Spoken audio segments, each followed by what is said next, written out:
Self নিউমেরেশনের জন্য প্রথমে Google Chrome open করার পর এখানে লিখবেন এসই সেন্সাস লিখে সার্চ করবেন। সার্চ করার পর এখানে একটু স্ক্রল করবেন। স্ক্রল করার পর এখানে দেখতে পাবেন সেলফ এনুমেরেশন বা নিউমেরেশন নামে একটা ওয়েবসাইট আছে। ওয়েবসাইটে ক্লিক করার পর স্বগণনা বা সেলফ এনুমেরেশন ওয়েবসাইটটি খুলে যাবে। দেখুন এখানে লেখা আছে যে সিলেক্ট স্টেট, আপনাদের নিজের রাজ্যের নাম সিলেক্ট করে নেবেন। হাউস হোল্ডার ইমেল আর মোবাইল নাম্বার দিয়ে গেট ওটিপি করবেন। মোবাইল নাম্বারে একটা ওটিপি আসবে। ওটিপি দেওয়ার পরে আপনার নিজের ভাষা চুজ করে নেবেন। ভাষা চুজ করা হয়ে গেলে ক্যাপচা দিয়ে ভেরিফাই ওটিপি করে নেবেন। মোবাইল নাম্বার ভেরিফাই হয়ে গেলে নতুন একটি পেজ খুলবেন। নতুন পেজে লেখা আছে স্বগণনায় নিজের বাড়ির মানচিত্রের অবস্থানটি চিহ্নিত করুন। নেক্সট অপশন এখানে দেওয়া আছে জেলা। নিজের যে জেলা সেই জেলার উপরে ক্লিক করে সিলেক্ট করে নেবেন। তারপরে পিনকোড, আপনার যে পিনকোড সেই পিনকোডটি এখানে দিয়ে দেবেন। দেওয়ার পরে এখানে দেখুন লেখা আছে অনুসন্ধান করুন। অনুসন্ধানের উপরে আগে নিজের গ্রামের নামটা লিখে দেবেন, তাহলে খুঁজতে সুবিধা হবে। এখন এখানে লেখা আছে দয়া করে ডিজিটাল মানচিত্রে মার্কার চিহ্নটি সরিয়ে আপনার বাড়ির উপর স্থাপন করুন। ওকে করে প্রথমে মানচিত্রের এখানে চলে যাবেন। এই হলুদ বর্ণের যে পয়েন্টটি আছে এটি আপনার বাড়ির ছাদের উপর বা আপনার বাড়ির উপর দুটি আঙুল দিয়ে জুম করে করে নিয়ে যাবেন। নিয়ে যাওয়া হয়ে গেলে মানচিত্রের এরকম একটি লাল চিহ্ন আসবে। চিহ্নটি সঠিক জায়গায় স্থাপন করা হয়ে গেলে নিচের দিকে স্ক্রল করে দেখবেন অবস্থান চিহ্নিত করুন। এখানে ক্লিক করে দেবেন। সঠিক জায়গায় আপনার বাসস্থানের অবস্থান চিহ্নিত করবেন, নয়তো পরে অসুবিধা হতে পারে। করা হয়ে গেলে নিচের দিকে দেখবেন সেভ করুন এবং পরবর্তী পর্যায়ে এগিয়ে যান। সেটি হয়ে গেলে নতুন একটি পেজ ওপেন হবে। এখানে বাড়ির বায়োডাটা দিতে হবে। এর আগে যতগুলো ফর্ম ফিল আপ করেছেন আপনার বায়োডাটা চেয়েছে, কিন্তু এখন এখানে বাড়ির বায়োডাটা চাইবে এবং আপনাকে সেটা ঠিকঠাকভাবে দিতে হবে। দেখুন এখানে লেখা আছে গৃহের মেঝের উপাদান কি, আপনার যে মেঝে আছে সেটা কি দিয়ে তৈরি সেটি সিলেক্ট করবেন এবং নেক্সট স্টেপে চলে আসবেন। এখানে দেখুন লেখা আছে গৃহের দেওয়ালের প্রধান উপাদান কি, আপনার দেওয়াল কি দিয়ে তৈরি সেটা সিলেক্ট করবেন এবং পরবর্তী স্টেপ গৃহের ছাদের প্রধান উপাদান কি দিয়ে তৈরি সেটিও সিলেক্ট করবেন।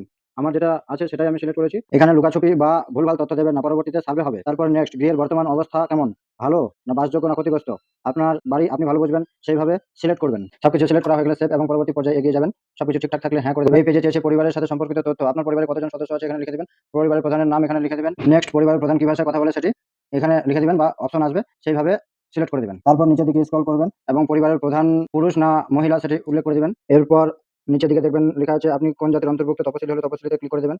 এরপর নিচের দিকে লেখা আছে এই গৃহের মালিকানার বিবরণ, নিজেই মালিকানা না ভাড়া বাড়িতে থাকেন বা অন্য কোথাও গিয়ে থাকেন সেটি উল্লেখ করে দেবেন। বসবাসযোগ্য ঘরের সংখ্যা, আপনার যে বাড়ির সেই বাড়িতে কটি ঘর আছে সেটি এখানে লিখে দেবেন।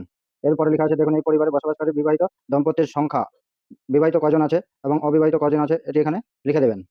লেখা হয়ে গেলে নেক্সট লেখা আছে দেখুন সেভ করুন এবং পরবর্তী পর্যায়ে এগিয়ে চলুন। এরপর আপনার পরিবারে যে সকল সুবিধাগুলো উপলব্ধ আছে যেমন পানীয় জলের প্রধান উৎস কি সেটি উল্লেখ করে দেবেন।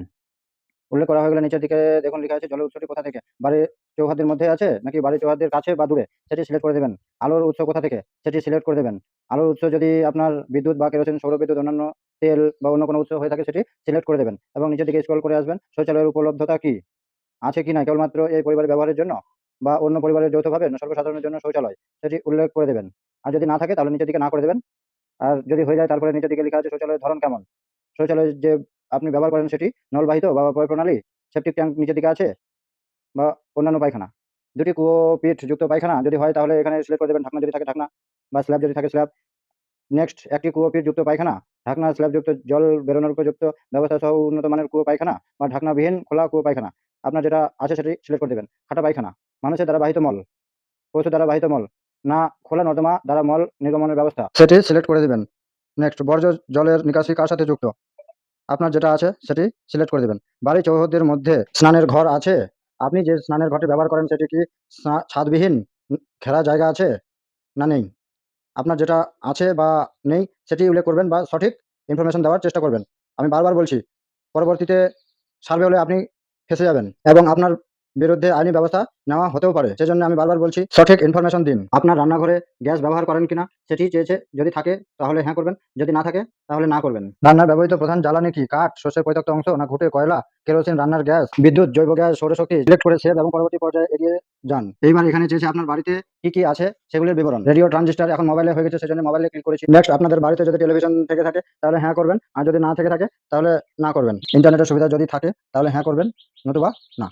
বাড়িতে ল্যাপটপ, কম্পিউটার যদি থাকে তাহলে হ্যাঁ করবেন, নতুবা না। টেলিফোন, মোবাইল, স্মার্টফোন যদি থাকে তাহলে হ্যাঁ করবেন, কি আছে সেটি উল্লেখ করে দেবেন। যদি না থাকে তাহলে না। সাইকেল এবং স্কুটার, মোটরসাইকেল, মোপেড যদি থাকে বা কি আছে সেটি উল্লেখ করে দেবেন। 4 চাকার গাড়ি যদি থাকে তাহলে হ্যাঁ, নতুবা না। পরিবারটি যে খাদ্যশস্যের উপরে নির্ভর করে সেটিকে সিলেক্ট করে সেভ করে এবং তারপর আপনি ঠান্ডা মাথায় ভালো করে দেখে নেবেন আপনি উপরে যেগুলো সিলেক্ট বা উপরে উক্ত তথ্যগুলি পুনরায় যাচাই করে নিয়ে নিশ্চিত এবং সাবমিট করলেই কমপ্লিট।